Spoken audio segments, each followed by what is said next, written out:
আজ কথা বলবো নৈহাটির বড় মার কথা। হ্যাঁ, উচ্চতায় 21 ফুট, ঘন কৃষ্ণবর্ণের প্রতিমা। কথায় আছে, ধর্ম যার যার, বড় মা সবার।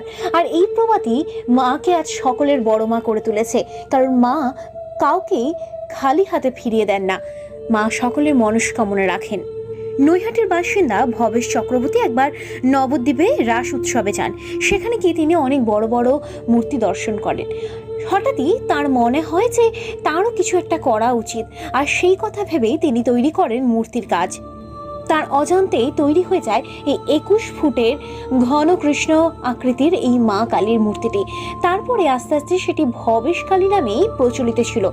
আস্তে আস্তে মানুষের সমাগম বাড়ে এবং মানুষের ভক্তি বাড়ে। তারপর এটি সকলের বড় মা হয়ে এক রূপ ধারণ করে। এইরকমই ভিডিও পেতে আমাদের চ্যানেলটিকে অবশ্যই সাবস্ক্রাইব করুন